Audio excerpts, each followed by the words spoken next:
full standing ovations before the show had even finished. Oh my god, this is amazing!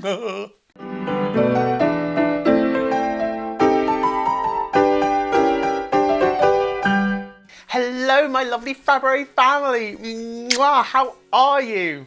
First of all, the reason I'm so chipper and full of energy is because number one, I've had a big non-fat iced latte today, which was gorgeous. I'm stuffed full of caffeine.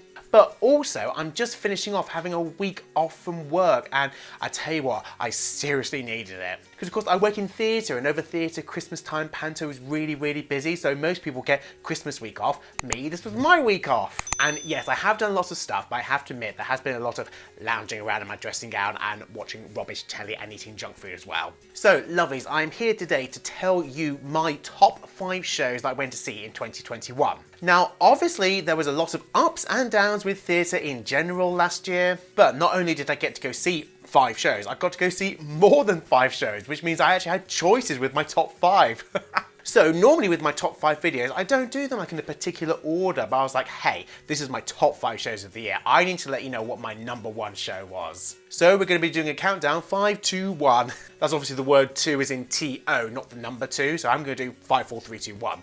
Let's just get on with it. Okay, coming in at number 5, it's Panto Land at the Palladium. My ticket was quite expensive, but I was front row centre in the Royal Circle. In Royal Circle, one will have a double G&T with a slice of lime, please. Yeah.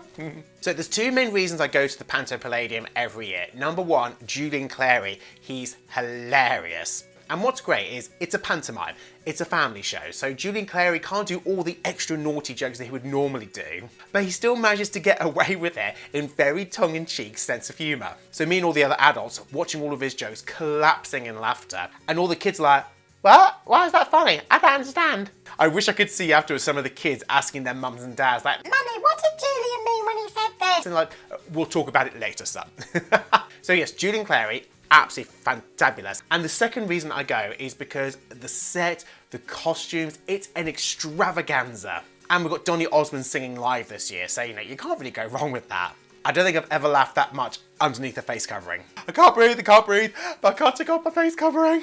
So, moving on, 4th place goes to Pippin at the Charing Cross Theatre. And I've been to this theatre a few times before. What else have I seen there? Yank, Ragtime, The Woman in White. So this was my first experience of going to Charing Cross Theatre, where they had completely redesigned the stage. So one of the main reasons I love Pippin is because it's got a very simple message behind it of someone who's trying to work out what they want in life, and they want their life to have meaning and purpose, which quite frankly everyone can relate to in some way. So the fantastic thing about Pippin is you can put it into any time setting or any location and it'll still work. And this particular production I really enjoy because actually there was only 8 people in the cast and every single one of them had a big part at some point. And the set, as soon as I walked in, it gave off very much like late 60s, early 70s cool music kind of vibes. So it felt like I was maybe at some kind of festival. I especially have to give credit to Ryan Anderson, who played the role of Pippin. He was such a tour de force of talent. I think one of the other reasons why Pippin has such a close place in my heart is because I actually played the role of Pippin back in 2018. And I had so much fun, and I'd never really discovered the world of Pippin before then. Okay, here we go, number 3. And Juliet. Now, I don't want this to sound snobbish or anything, but I'm normally not a huge fan of jukebox musicals. For me, my mindset is, well, normally if I'm going to pay about 60, 70 quid, whatever, to see a West End musical, I want to be hearing original songs, be taken on a brand new experience with new music. Plus, some of the stories in some jukebox musicals are a bit bonkers. So normally I'm a bit cautious about jukebox musicals, and I have to admit I was a bit wary about going to see Anne Juliet. But I had nothing to fear. I had the time of my life. I mean, first of all, it probably helps that the music of this is like from the 90s and early noughties, all those fantastic pop songs from that era. Oh, here we go, I just reminded myself, the amazing chap who wrote all of the songs featured in the show, Max Martin. So we're talking hits that he's written for people like Britney Spears, Kelly Clarkson, Backstreet Boys, Katy Perry. And the story was actually really strong, can't deny that. The very simple premise of well, what would happen if Juliet had survived at the end of Romeo and Juliet and she went on to an entire new story? I was like, yeah, go for it. The actual performance I went to itself was a bit dramatic because unfortunately they had to stop it about 5 minutes in because of massive tech problems. And some of the audience at that performance, I just couldn't believe it. I had to move seats at the interval into the stalls because I just couldn't take it anymore. But having said all that, even though all those issues came up, I still had a fantastic time. And the story was just so empowering and fun. And I think that's what we all need after this last year. We don't need hugely political social commentaries. We just need fun shows that are going to help us get our spirit back. And what was quite nice actually, I went on a day where they had 3 understudies on playing different roles. And I wasn't that fussed because they all gave a fantastic performance, especially Grace Muat, who took on the role of Juliet, who is normally performed by Miriam T. Clee. But Grace took on the role, she was fantastic, and it actually reminded me of the importance of swings, understudies, alternates, ensemble, all these people that have been the backbone of theatre. Well, they always are, but especially the last few months with everything being topsy-turvy the way it is. So it was actually a really nice reminder for me that day about the importance of all those people. So yes, considering that I'm not really a massive fan of jukebox musicals, this one definitely stood out for me. Okay, number 2, silver medal of 2021 goes to Frozen! Now, first of all, bizarrely, I saw Frozen on the same day that I went to see & Juliet. That was a pretty darn good day for theatre for me. So yes, Frozen now currently playing at the refurbished Theatre Royal Drury Lane. I mean, just going back into the Theatre Royal Drury Lane, into this stunning new front of house, that was an experience in itself. But then the actual show, absolutely incredible. First off, I just want to give a shout out to all of the lovely families and little girls dressed up as Elsa who did not sing along obsessively to every single song. I'm not a Scrooge or a miserable person or anything, it's just that I paid a lot of money to hear the actors sing the songs, not to hear your darling little 5-year-old girl sing it. From the moment I walked in, it was just so beautiful. I mean, I think my biggest worry with that kind of level of a Disney film is how are they going to transfer all of that incredible ice and snow and magic onto the stage. But they did it very clever. I don't want to spoil it in case you go and watch it, but there were some moments, especially at the end, where Anna turns to ice, where the ensemble get involved, and that bit was just incredible. Now, the highlight of the show was undoubtedly Samantha Barks belting her heart out at the end of Act 1 with Let It Go. The way the set transformed, how her dress changed, it was just incredible. I mean, I paid a lot of money for that ticket as well, and to be honest, I would have been happy just with that moment, but like, yeah, might as well watch the rest of the show.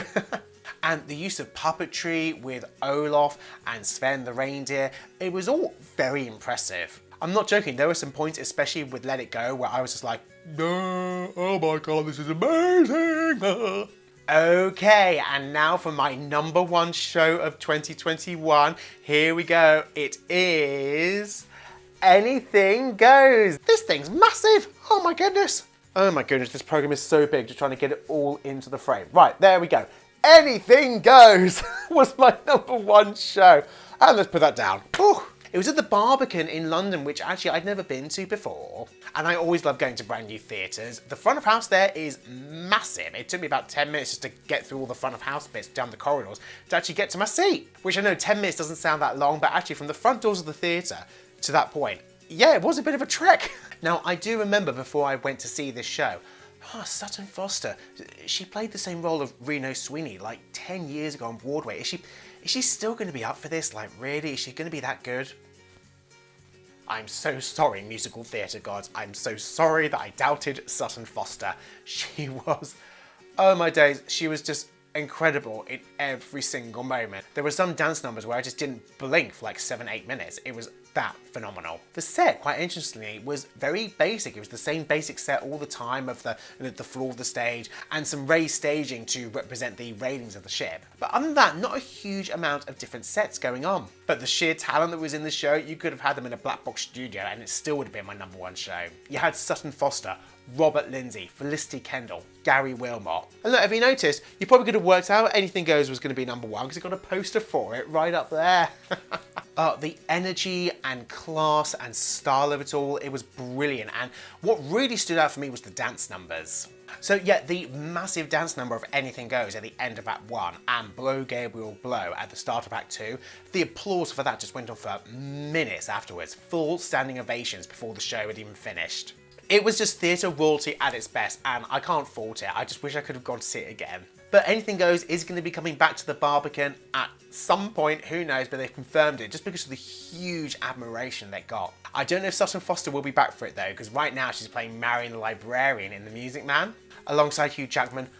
Now, what was your favourite show that you got to see in 2021? Do comment below, I'd love to hear your thoughts. And what have you got planned or booked so far for 2022? I've got a few things coming up I'm very excited about. The 6th sing-along at Vaudeville Theatre in London. I'm so excited about that. And I'm off to see Blood Brothers. Oh, and the Choir of Man in London. On the same day that I'm seeing the Kiala Settle concert. Ah!